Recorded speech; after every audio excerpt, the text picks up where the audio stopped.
Bonjour à tous, bienvenue sur votre petit écran de TV07. Je suis très heureux aujourd'hui de vous accueillir chez moi, ici quelque part en Ardèche, à Chassier, pour une toute nouvelle émission. C'est un tout nouveau format qu'on vous propose. Alors moi j'ai une petite question à vous poser en ce début d'émission, de savoir est-ce que chez vous, vous n'avez jamais rêvé d'avoir un chef à la maison? Alors je ne parle pas de votre mari, de votre femme, ça on sait très bien que les femmes souvent ça joue un peu le rôle de chef, mais je parle d'un vrai chef de cuisine, un chef qui vient vous préparer des petits plats comme ça chez vous, puis que vous puissiez ensuite tranquillement vous installer sous la table, les pieds, et puis boire un bon coup de vin ardéchois à consommer avec modération. En tout cas, c'est un nouveau format d'émission signé TV07.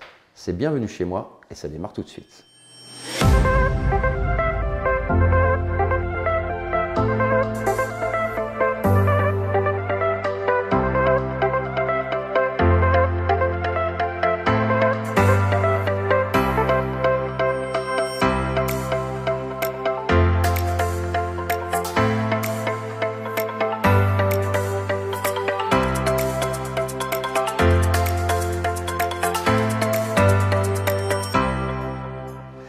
Bonjour Maureen. Bonjour. Alors je suis très heureux d'accueillir évidemment pour cette première émission une femme chef. C'est plutôt rare les femmes chefs.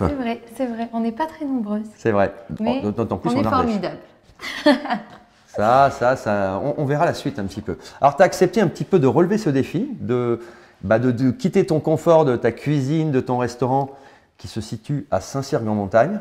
Ça s'appelle comment ton restaurant? Le pub du Volcan. Le pub du Volcan.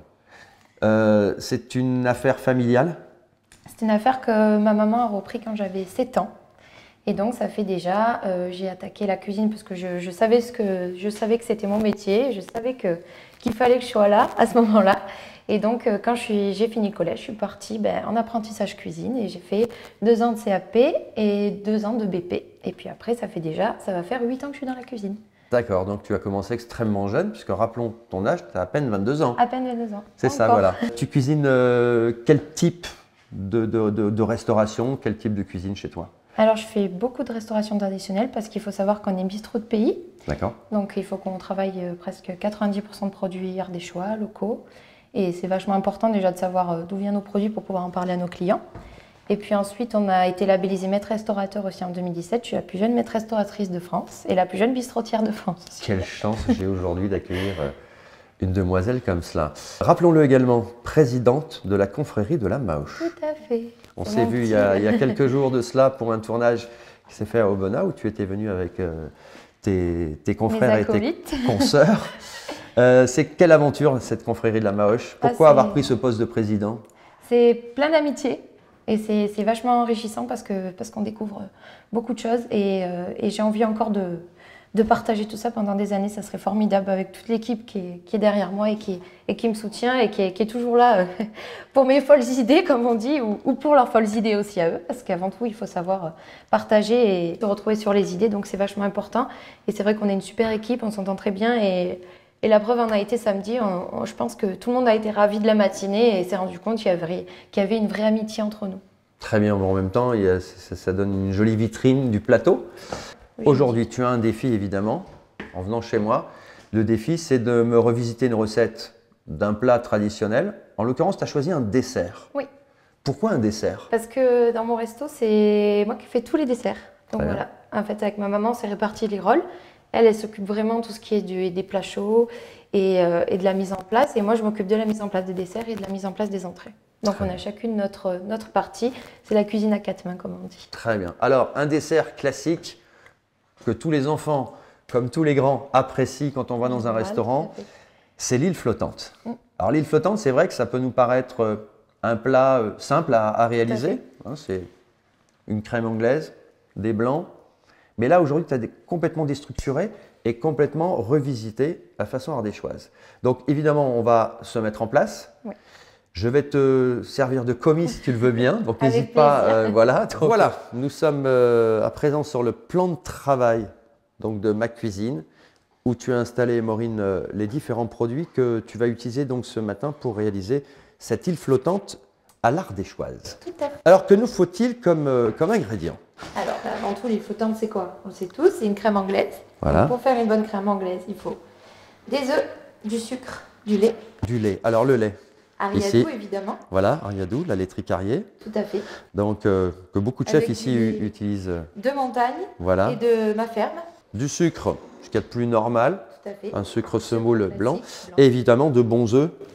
Fermiers, principalement. Ça, c'est pour la réalisation donc, de la crème anglaise. Évidemment, les blancs vont être réutilisés pour les monter en neige. Dans ta recette, on y voit ici un sirop. C'est quoi comme sirop? C'est un sirop de châtaigne d'Ardèche. Très bien. Voilà. Et donc en fait, ça va remplacer la vanille parce que souvent dans la crème anglaise, on met la vanille. Et vu que je vais faire une île flottante revisitée à l'ardéchoise, j'y rajoute du sirop de châtaigne à l'intérieur. Très bien. Les fameux marrons Humbert. Tout à fait. Très bien. Il nous reste un produit. C'est une gariguette? Tout à fait. C'est ça. D'accord. Donc ça va donner le côté un peu peps. Un dessert qui peut être souvent Après, sucré. Vous pouvez le changer suivant les saisons. Vous pouvez mettre de la figue, vous pouvez mettre un fruit quelconque, mais plutôt un fruit coloré qui va apporter déjà une touche de couleur à l'assiette et en plus de ça, amener un tout petit peu d'acidité parce qu'il faut savoir que la fraise se marie très très bien avec la châtaigne. Très bien. Bon, alors il ne reste plus qu'à maintenant à œuvrer. Je te laisse.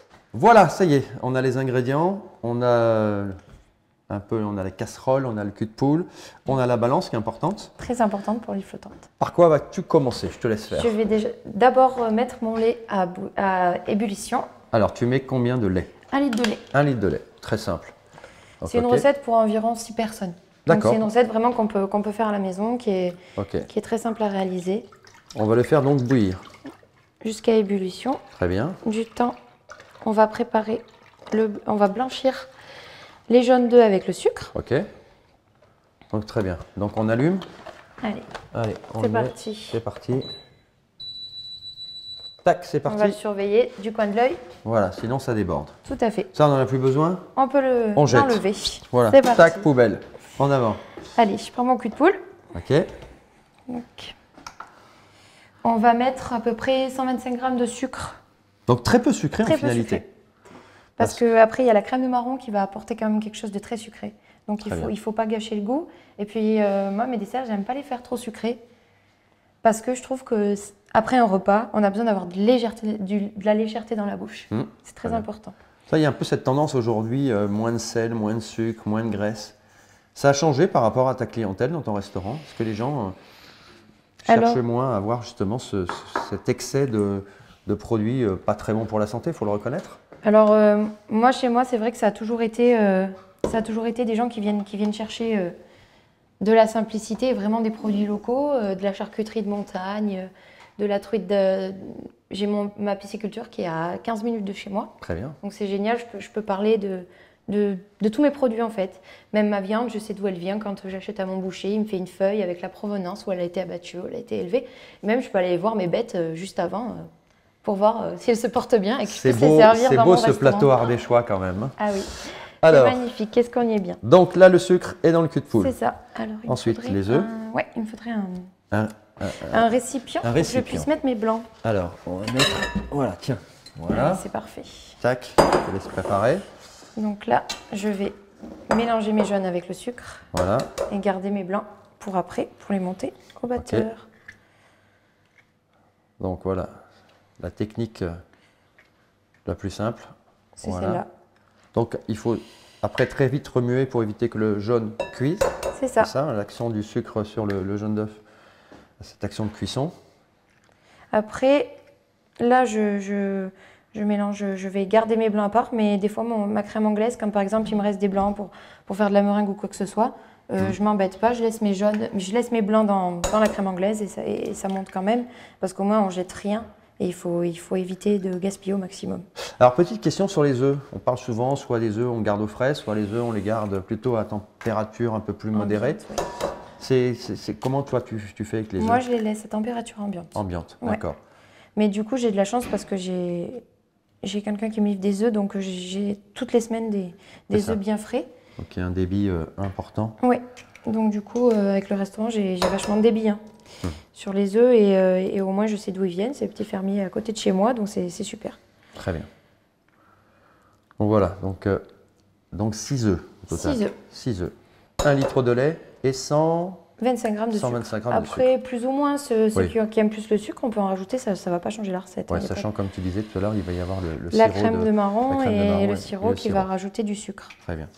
Alors, au départ, j'avais dit qu'il y avait un chef à la maison qui allait me cuisiner. Pour finir, je me retrouve en cuisine. C'est ça. À faire le sale travail. Hein. Donc voilà, donc on mélange de façon complètement énergique. Hein. C'est mieux. Et il faut que donc ça blanchisse. Tout à fait. Blanchir, ça veut dire quoi? Blanchir, c'est-à-dire que le mélange va devenir un petit peu mousseux. D'accord. Et ça, pour la réussite d'une crème anglaise, c'est important? C'est important et puis la crème anglaise, il ne faut pas qu'elle soit trop foncée, donc c'est bien de le faire blanchir. Très bien. Suivant les jaunes qu'on a aussi, parce que quand c'est du fermier, en général, les jaunes sont très foncés. Donc si elle est trop jaune, si elle est trop orangée, après ça va. Les gens vont se dire oh pourquoi elle est de cette couleur. Donc là on voit le lait qui le lait commence qui est en train de monter en ébullition. Voilà. De la montagne ardéchoise. Du bon lait de nos terres. Et vous voyez, je suis quand même plutôt bon. Hein. Regardez. Ah franchement, je vous embauche de suite. Hein. C'est vrai? Allez. Non. Non. Là, non, bon, justement, je fais venir un chef à la maison, c'est pas pour commencer à aller travailler. C'est bon comme ça? Ouais, c'est parfait. Et parfait. Il y a toute l'équipe là, le TV07, ils sont une dizaine là autour. Là. C'est pas bien comment on travaille? Hein? Oui. Je suis un mec qui est bon à marier en fait. Hein. C'est ça. Un peu ça. Hein. Bon, c'est fait. Hein. Donc, voilà, donc c'est fait. Allez, parfait. Allez, donc le mélange est bien blanc, à peu près blanc. Surtout, il est bien homogène. Bien homogène voilà, et bien il est mélangé. bien mousseux. C'est ça. Voilà, c'est joli. Hein. Hein, le réalisateur, Guillaume. Guillaume, il se lèche déjà les babines. Il se dit tout à l'heure, je veux pouvoir me faire ma petite île flottante ardéchoise. Voilà, on y va. Allez, c'est parti. Ensuite. Je vais me servir d'une petite cuillère en bois. Allez, vas-y, je te laisse. Ah, c'est en haut. Voilà, c'est en haut. Voilà, je te laisse prendre. Ici. Donc là, il y a un secret pour la crème anglaise, pour pas qu'elle graine. Parce que c'est souvent le problème de la crème anglaise qui a une tendance un peu à grainer quand elle est un peu trop. La spatule. La spatule. Avec le trait. Tout à fait. Ah, t'as vu un peu. Alors. Tout à fait. Et donc, là, déjà, en général, comme on dit, il ne faut jamais mélanger du fer pour la crème anglaise. D'accord. En général, on fait comme un format de 8. C'est ça. Voilà. Comme quand on fait pour monter une sauce hollandaise, une C'est béarnaise. Voilà. C'est ça. Retenez le 8, important. Allez, Même si l'Ardèche c'est le 7, on gardera le 8. On gardera Alors le voilà. 8. On verse le lait. On verse le lait intégralement dans le cul de poule. Je peux vous dire que ça commence déjà à sentir très bon. Voilà. On mélange Très bien. délicatement afin de ne pas en Je mettre te de partout. débarrasse la casserole. Oui. Hop là. On va en reprendre une autre. Tac. Ou après, on On peut va la, reprendre une autre. Non, on va reprendre une autre. on peut la laver. Allez. Hop là. Bah tiens, je vais mettre ça là-dedans. Ce sera parfait.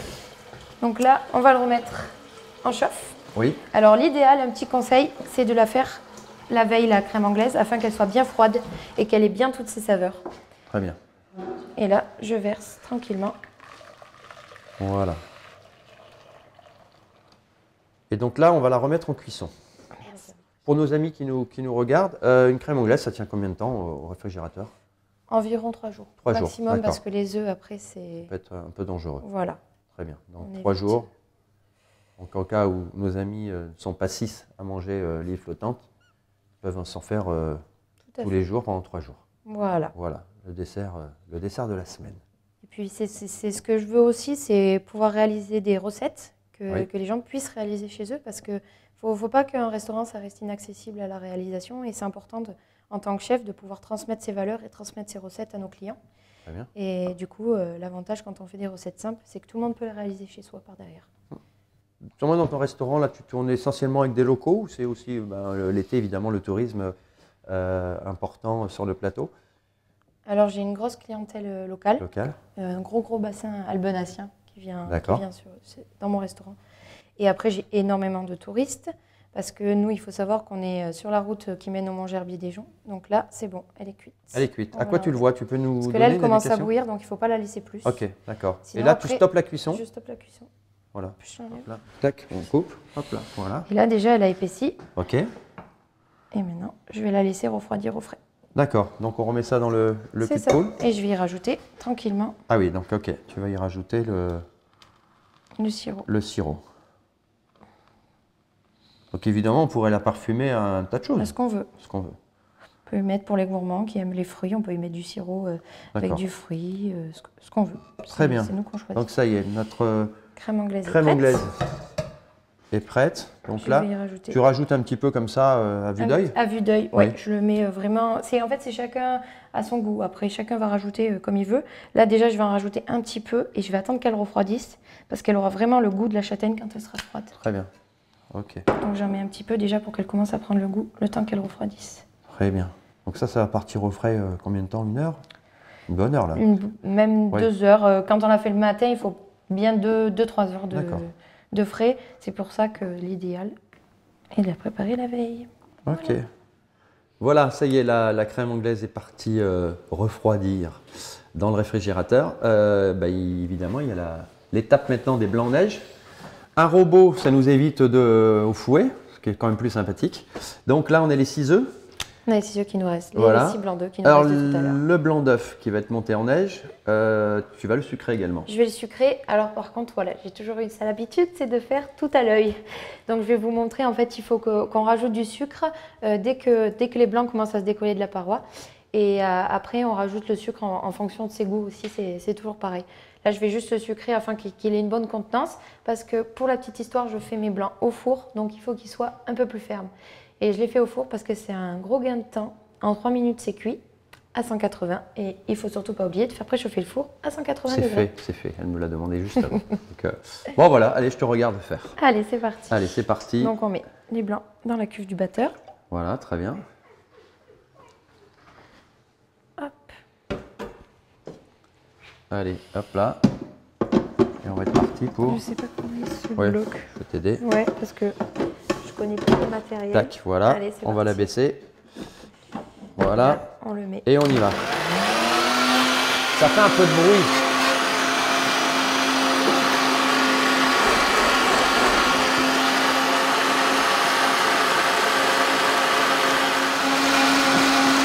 Donc voilà, ils sont en train de prendre. Ouais, je suis en train de prendre, je vais commencer à rajouter un peu du sucre.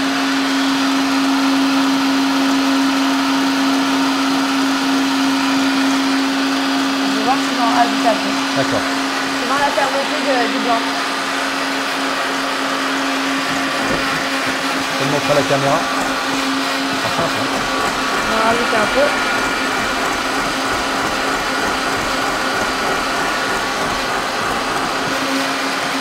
Voilà. Et là, on voit qu'on a de jolis œufs Bien monté. bien montés, les Et blancs. Ah oui, là, ils surtout- sont très serrés. Voilà, parce que je les serre bien parce qu'ils vont au four. Sinon après ça prend de l'humidité quand on les remet au frais et ça Voilà. les fait tomber. Tiens, je te Donc laisse. là, ils sont Marie. bien serrés. La Voilà. technique, elle est comme ça, vous voyez, ça tombe pas. Enfin, on va pas faire l'essai non On plus. va pas faire l'essai. Si sur mes cheveux, je peux le tenter si C'est vous ça. voulez. Allez. Et après, je prends mes blancs délicatement, sans les casser. Alors, tu as mis un support, juste un cercle. Hein. J'ai mis un cercle, après vous pouvez mettre Pas dans un cercle qui est plat, un rectangulaire, moule. ce qui est plutôt rare, un cercle rectangulaire. Oui, pas un Hein. cercle. Hein. C'est ça. Même moi, j'ai fait l'erreur. Et donc après, je l'étale. Après, vous pouvez prendre un moule, ce que vous avez chez vous. Il faut juste y mettre du papier cuisson dessous. Voilà. Afin- Donc sans rien, on ne graisse pas, Pas on du ne met tout. rien du tout. Afin que ça se décolle bien des parois. Alors, c'est par quoi la suite. grande différence entre la cuisson au four et la cuisson qui pourrait se faire à l'eau Au lait, oui, ou au poché lait. au lait. Voilà. Alors là, c'est vraiment une cuisson très rapide qui va cuire D'accord. pendant 3 minutes environ à 180 Donc degrés. 3 minutes à 180 degrés. Voilà, et vous avez des blancs qui ont un petit peu caramélisé par-dessus. Ça apporte une touche de caramel, c'est pour ça que j'apprécie beaucoup la cuisson au four. Mhm. Et puis en plus, comme je disais, en étant deux en cuisine, il faut toujours qu'on essaye de gagner du temps le matin Très bien. pour la mise en place. Donc voilà. Donc, Vous voyez, c'est très simple à faire, en effet. il n'y a rien de compliqué. Donc voilà, là, donc, tu vas bien étaler On étale bien, dans ton réceptacle. afin que ça cuise bien homogènement.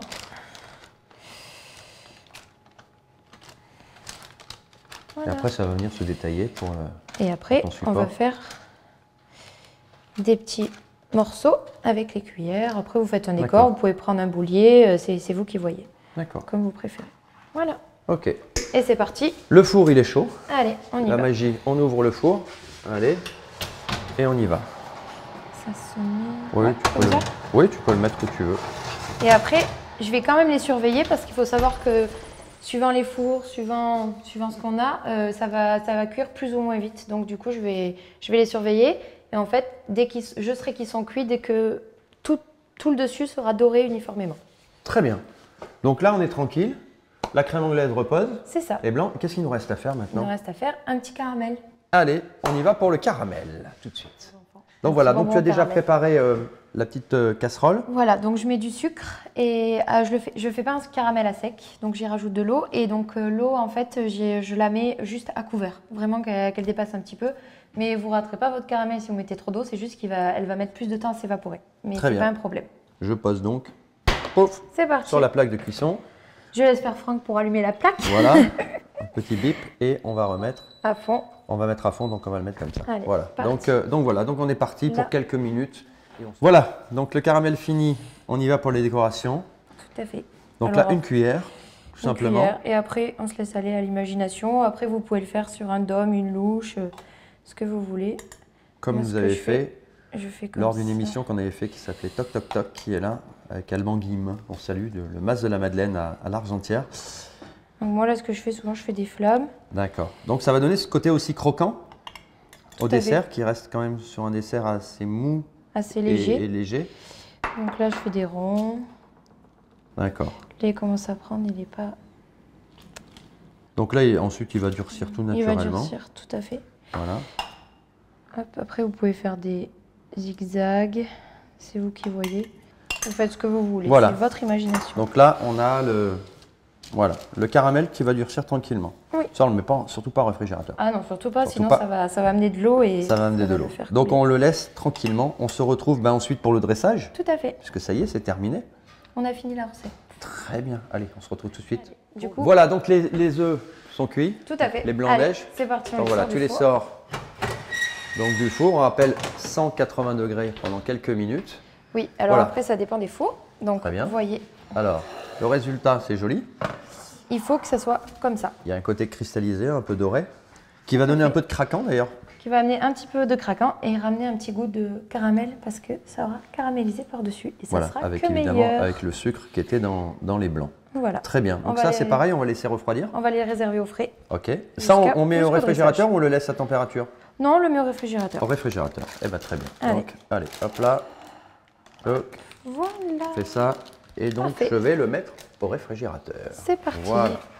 Bon, voilà, le moment tant attendu, le moment que j'espérais depuis le début de cette émission. C'est évidemment le moment de dégustation. Alors, évidemment, qui dit dégustation dit automatiquement dressage avant. C'est aussi l'aspect visuel est important dans une recette, puisqu'on mange avec les yeux en premier. On mange avec les yeux, et puis une île flottante, ça reste classique, mais on peut faire quelque chose de aussi très joli et très simple. Vous allez voir, c'est un dressage, n'importe qui peut le réaliser à la maison. C'est parfait. Allez, je te laisse faire. C'est parti. Alors, tu commences par… Donc, on va mettre une petite pointe de crème de marron au fond. Pour la gourmandise du dessert, on va en mettre plusieurs dans l'assiette, afin que quand on prend la cuillère… Ouais, qu'il y ait un peu de… Qu'il y ait un petit peu de crème juste au fond. Très bien. Voilà. Faut pas trop en mettre non plus, oui, pour pas que ça gâche le goût. Très bien. Voilà. Ensuite, après, j'y rajoute… la crème anglaise. La crème anglaise préalablement refroidie. Donc une bonne louche. Alors pour les plus gourmands, ce qu'on fait, on peut y rajouter encore du sirop de châtaigne. Donc après, il faut voir le goût, mais là moi, j'ai pas besoin d'en rajouter. C'est parfait. Bien. Donc là, il y a un parfum qui se dégage, super agréable. On en met 2 bonnes louches. 2 bonnes louches. Ah, il faut… Voilà. Oui, il faut que ça soit un dessert gourmand. Ça, on va manger ça avec la cuillère après. Tout à fait. Voilà. Ensuite, eh bien, évidemment, les blancs. Allez, on rajoute un petit peu de blanc. C'est parti. Est-ce que la crème anglaise doit être vraiment très très froide ou est-ce qu'on peut la manger un peu tiède? Non, c'est meilleur quand c'est froid, meilleur vraiment. Quand c'est froid, d'accord. Après. Donc voilà, donc tu vas mettre… Donc tu prends un peu comme des quenelles. Tout à fait. Voilà. Donc avec la cuillère, tu vas venir mettre… Ah oui, on est sur un dessert extrêmement gourmand. Ah, il faut qu'il y en ait dans la… Ah, sur le plateau, on aime les desserts… riches. Riches. Voilà. On met 3 bonnes quenelles. Donc, 3 belles quenelles. Voilà. Les Morceaux de gariguettes fraises dedans, afin d'apporter, qui sont préalablement lavés, afin d'apporter un petit peu une touche de couleur. Couleur, peps. Peps et aussi un petit peu de goût, bien sûr. Très bien. Ça prend forme, évidemment. Et on va y mettre… Donc le caramel. Le caramel qui va arriver dessus. Voilà. Donc le côté… voilà, le côté croquant, le côté… c'est vrai que ça termine bien l'assiette. Voilà. Si ça veut bien tenir. Voilà. Et on peut en rajouter un petit peu Donc ça, c'est un dessert évidemment qu'on peut faire chaque année, toute la saison. Tout à fait. C'est pas On quelque peut le faire chose- suivant les saisons. On peut y rajouter, je vais mettre quelques morceaux de fraises encore à l'intérieur. Très bien. Voilà. Voilà. Et Eh ben, c'est c'est parfait. Voilà. Très bien. Donc c'était le dessert de Maureen Brun. C'est le pub du Volcan. C'est à Saint-Cyr-en-Montagne. En tout cas, nous, on était très heureux et avant la dégustation, eh bien, que tu viennes chez nous. Moi aussi. Dans la Très, vallée, très contente que vous en ayez Ardèche proposé cette méridionale, émission. aujourd'hui à Chassier. Donc si nos amis ardéchois ou touristes veulent vous Manger. trouver, évidemment, on vous retrouve sur les réseaux sociaux, on Tout vous à fait. retrouve sur le site internet. site internet également. En tout cas, nous on mettra évidemment toutes les coordonnées. C'est le pub du Volcan, c'est à Saint-Cyr-en-Montagne. Maureen, un grand merci. Merci Il ne à nous toi. reste plus qu'à Déguster. déguster C'est parti. ce que tu as fait. C'était Bienvenue chez moi, première émission. Il y en aura évidemment d'autres formats. On a réinvité d'autres chefs qui vont venir, je pense, jouer également le jeu. Si vous êtes restaurateur, que vous faites une très belle cuisine avec des produits nobles, des produits ardéchois, n'hésitez pas à prendre contact avec la rédaction. On se fera un plaisir de vous recontacter et vous aussi venir ici à Chassier, chez moi, pour cuisiner. À très très vite pour d'autres émissions. À Ciao, bientôt. ciao.